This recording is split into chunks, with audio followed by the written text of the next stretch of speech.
प्रभु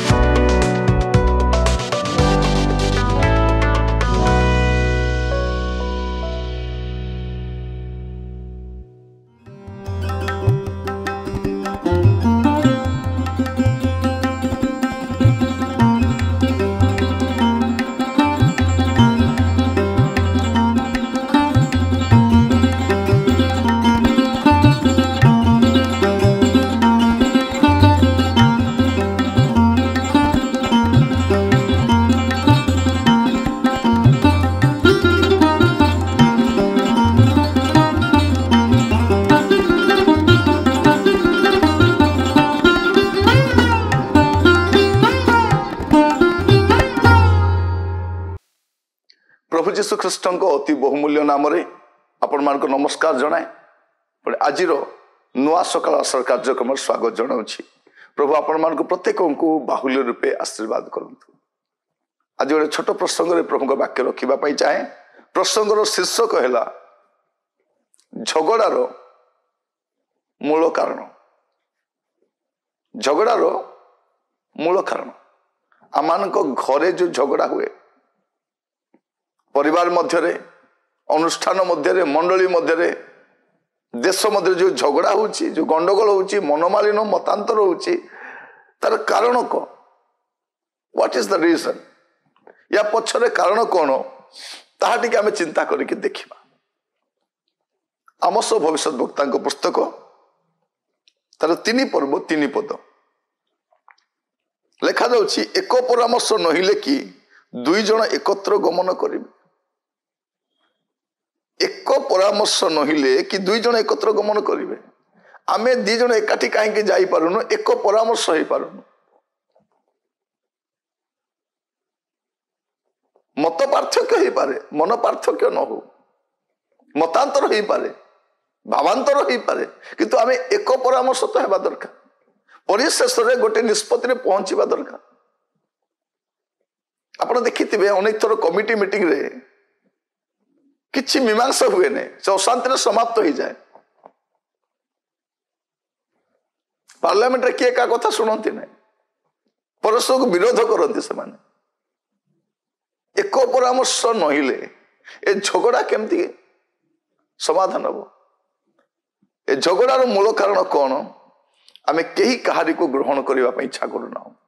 केवल मोर कथा रहू, ता कथा न रहू।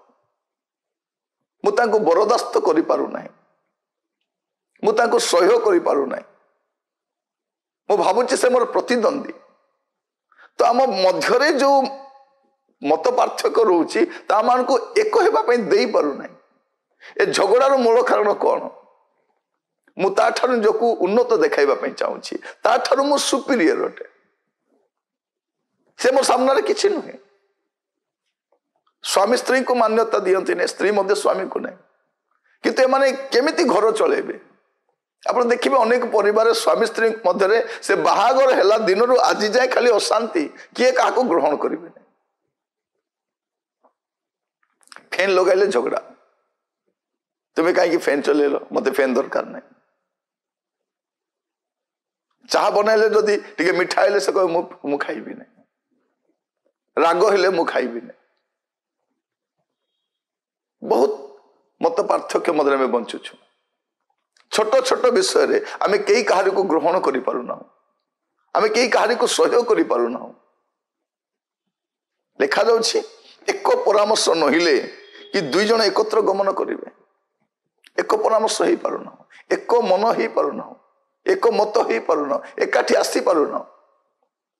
ए जो पार्थक्यता अछि ताको बसिकी काहे कि आमे मीमांसा करि पारु ना, समाधान करि पारु ना। बाप पुओ मध्य एवं पर्यंत अशांति, एमाने एकाठी रही पारु ना। सासु बहु मध्य गुड़े वर्ष हो गलानी, कई कहारी को देखिबा पाई ग्रहण करिबा पाई प्रस्तुत नहीं। आज बहु माने कहउछती तुम माँ रहिबे ना मु रहिबी, तुम डिसाइड करो। जदि से रहिबे मु रही पारिबी नहीं, मु रहिले से रही पारिबे नहीं। आज समय ए प्रकार परिस्थिति जे मोर पुओ टिके सुखरे थाउ बोली बापा माँ छाती रे पत्थर रखिकी विदाई दउछन, बापा तू अलगा रह। এই ସୁଯୋଗ ବହୁମାନେ ଖୋଜି ଥାଉଛନ୍ତି ଅନେକ ଥର କିଛି ନା କିଛି ପରସ୍ପର ବିରୁଦ୍ଧରେ। ମୁଁ ଆପଣଙ୍କୁ କହିବା ପାଇଁ ଚାହେଁ, ଗୋଟେ ସମୟ ଆସିବ ଆପଣ ବୟୋଜ୍ୟେଷ୍ଠ ଲୋକମାନଙ୍କୁ ଖୋଜିବେ, ଯେଉଁମାନଙ୍କ ବିରୁଦ୍ଧରେ ଅଭିଯୋଗ କରିଥିଲେ, ଯେଉଁମାନଙ୍କୁ ବଚସା କରିଥିଲେ, ୟାକୁ ମୋତେ ଦେଖିବା ପାଇଁ ଇଚ୍ଛା ନାହିଁ, ପସନ୍ଦ ନାହିଁ ବୋଲିକି ସେମାନଙ୍କୁ ତର୍ସିବେ, ପାଇବେ ନାହିଁ। ଟିକେ ମତ ପାର୍ଥକ୍ୟ ଅଛି, ଟିକେ ମନାନ୍ତର ଅଛି, ମତାନ୍ତର ଅଛି, ଗ୍ରହଣ କରନ୍ତୁ। ବାପ ପୁଅ ମିଶିକି ରୁହନ୍ତୁ। ବାପା ଚାଲିଗଲା ପରେ ପୁଅ ଛାତି ବାଡେଇକି କାନ୍ଦିଲେ କଣ ହବ? ଫଟୋକୁ ଦେଖି ଝୁରିଲେ କଣ ହବ? କାକା, ବଡ ବାପା, ମାମୁଁ ମିଳିବେ, ବାପା କୋଉଠୁ ଆଣିବେ? ଆପଣ ଏ ଝଗଡାର ମୂଳ କାରଣକୁ ସମାଧାନ କରନ୍ତୁ, ସମାଧାନ କରନ୍ତୁ। ଦି ଭାଇ ମଧ୍ୟରେ ଅଶାନ୍ତି ଚାଲିଛି, ମିଳାମିଶା ନାହିଁ। ଭାଇ ଚାଲିଗଲା ପରେ ଭାଇ କାନ୍ଦୁଛି, ରଡି କରି କାନ୍ଦୁଛି, କଣ କାମ ଦେବ ସେଇଟା? ଆମର ମଣ୍ଡଳୀରେ ଅନେକ ବୟୋଜ୍ୟେଷ୍ଠ ଲୋକମାନେ ଅଛନ୍ତି, ଆମେ ସେମାନଙ୍କୁ ବରଦାସ୍ତ କରୁନାହୁଁ। ସେମାନେ ଅଛନ୍ତି, ତାଙ୍କର ଅଭିଜ୍ଞତାରୁ ଆମେ କିଛି ଶିଖିବା, ତାଙ୍କଠାରୁ କିଛି ଉତ୍ତମ ବିଷୟ ଗ୍ରହଣ କରିବା, ସେମାନଙ୍କୁ ପରାମର୍ଶ ନେବା। ଏ ଝଗଡାର କାରଣ କଣ, ସମାଧାନ। ସବୁବେଳେ ଖାଲି ଝଗଡା ହଉଥିବା କି? ବେଳେ ବେଳେ ଆମେ କହୁ ଆଜି ବହୁତ ଝଗଡା ହେଲା, ଆଜି ବହୁତ ପାଟିତୁଣ୍ଡ ହେଇଛି, ଆଜି ସେ ଏମିତି କହିଲେ। ବେଳେ ବେଳେ କଣ ହୁଏ, ଆମ ସମ୍ମୁଖରେ ଥିବା ବୟୋଜ୍ୟେଷ୍ଠ ଲୋକକୁ ମଧ୍ୟ ଆମେ ଅପମାନ କରି ପକାଉ। ଆପଣ ପାର୍ଲାମେଣ୍ଟରେ ଦେଖିବେ, ଏ ଥରେ ଦିଥର ଯେଉଁମାନେ ଜିଣିକି ଯାଇଛନ୍ତି ପାର୍ଲାମେଣ୍ଟକୁ, ସେମାନେ ସାମ୍ନାରେ ଥିବା ବୟୋଜ୍ୟେଷ୍ଠ ଲୋକମାନଙ୍କୁ ବରଦାସ୍ତ କରିପାରୁନାହାନ୍ତି, ସେମାନଙ୍କ ବିରୁଦ୍ଧରେ ଗୁଡିଏ କଥା କହୁଛନ୍ତି। ଆଟଲିଷ୍ଟ ଆପଣ ଦେଖିବା ଦରକାର। ଆମେ ଅନ୍ୟମାନଙ୍କୁ ସହ୍ୟ କରିପାରୁନାହୁଁ, ଆମେ ଅନ୍ୟମାନଙ୍କୁ ତର୍ଜମା କରୁଛୁ, ଅନ୍ୟମାନଙ୍କ ବିରୁଦ୍ଧରେ ଯାଉଛୁ, ଅନ୍ୟମାନଙ୍କୁ ଉପେକ୍ଷା କରୁଛୁ। ଏ ଝଗଡାର ମୂଳ କାରଣ କଣ, ତାର ସମାଧାନ କରିବାର ଆବଶ୍ୟକ ଅଛି। ଆଜି ଆମେ ଅନ୍ୟର ଭ୍ୟାଲ୍ୟୁ ବୁଝିପାରୁନାହୁଁ, ଦିନ ଆସିବ ବୁଝିବା। ଆଜି ଆମେ ପରସ୍ପରର ବିରୁଦ୍ଧରେ ଯାଉଛୁ, ଦୁର୍ନାମ କରୁଛୁ, ଅସଙ୍ଗତ କଥା କହୁଛୁ, ଅନେକ ପ୍ରକାର ଭିତ୍ତିହୀନ କଥା ଆମେ କହିଥାଉଛୁ, କିନ୍ତୁ ତାର ଯଦି ଆମେ ସମାଧାନ କରିବା ନାହିଁ, ଗୋଟେ ଦିନ ଆସିବ ଆମକୁ ବସି କାନ୍ଦିବା ପାଇଁ ପଡିବ। ଝଗଡାର ମୂଳ କାରଣ କଣ? ଅଶାନ୍ତିର ମୂଳ କାରଣ କଣ? ସମସ୍ୟାର ମୂଳ, ଏସବୁର ପଛରେ କାରଣ କଣ? ତାକୁ ଖୋଜିକି ବାହାର କରିବା ଅଛି, ସମାଧାନ କରିବା ଅଛି। ଗୋଟେ ସୁସ୍ଥ ପରିବାର ଗଠନ କରିବା, ସୁସ୍ଥ ସମାଜ ଗଠନ କରିବା, ସୁସ୍ଥ ମଣ୍ଡଳୀ ଗଠନ କରିବା, ସୁସ୍ଥ ଦେଶ ଗଠନ କରିବା। ଏତେ ତିକ୍ତତା ନେଇ କେମିତି ବଞ୍ଚି ପାରିବା? ଏତେ ବିରୋଧାଭାସ, ଏତେ କଟୁଭାବ କେମିତି ନେଇ ବଞ୍ଚି ପାରିବା? ଏ ଝଗଡାର ମୂଳ କାରଣ କଣ, ତାହା ଆମେ ଖୋଜିକି ବାହାର କରିବା। ପ୍ରିୟ ଭାଇ ଭଉଣୀ ମାନେ, ମୁଁ ପ୍ରଭୁଙ୍କ ଦାସ ଭାବରେ ଆପଣମାନଙ୍କୁ କହିବା ପାଇଁ ଚାହେଁ, ପରସ୍ପରକୁ ଗ୍ରହଣ କରନ୍ତୁ, ପରସ୍ପର ସହିତ ରହିବା ପାଇଁ ଚେଷ୍ଟା କରନ୍ତୁ।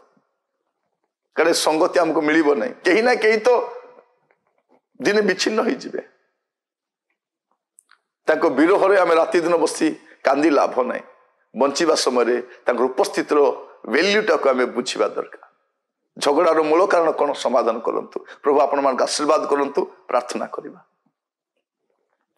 ଅନୁଗ୍ରହକାରୀ ପିତା ପରମେଶ୍ୱର, ଆପଣଙ୍କୁ ଧନ୍ୟବାଦ ଦଉଛି ବାକ୍ୟ ଦ୍ୱାରା କଥା ହେଇଥିବାରୁ।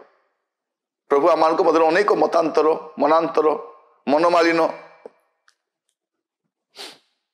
ପ୍ରଭୁ ଅନେକ ଅଶାନ୍ତିକର ବିଷୟ ଅଛି। ପ୍ରଭୁ ତା ସମାଧାନ କରିବା ପାଇଁ ଆମ ପ୍ରତ୍ୟେକଙ୍କୁ ସାହାଯ୍ୟ କର, ଆମ ପ୍ରତ୍ୟେକଙ୍କୁ ଆଶୀର୍ବାଦ କର, ଯତ୍ନ ନିଅ। ଗୋଟେ ନୂଆ ଅଧ୍ୟାୟ ଆମମାନଙ୍କ ଜୀବନରେ ଆରମ୍ଭ ହଉ ପ୍ରଭୁ। ଆମର ସମ୍ପର୍କର ଗୋଟେ ନୂଆ ସେତୁ ତିଆରି ହଉ ପ୍ରଭୁ। ଦୟାକରି ସାହାଯ୍ୟ କର। ପ୍ରାର୍ଥନା ଶୁଣିଥିବାରୁ ଧନ୍ୟବାଦ ଦିଏ। ଆଦର, ମହିମା, ଗୌରବ ଆପଣଙ୍କୁ ଦେଇ ପ୍ରାର୍ଥନା ମୋର ପ୍ରାଣର ପ୍ରିୟ ଯୀଶୁଙ୍କ ନାମରେ ମାଗିଲି, ଆମେନ୍, ଆମେନ୍। ପ୍ରଭୁ ଆପଣମାନଙ୍କୁ ପ୍ରତ୍ୟେକଙ୍କୁ ବାହୁଲ୍ୟ ରୂପେ ଆଶୀର୍ବାଦ କରନ୍ତୁ। ନମସ୍କାର।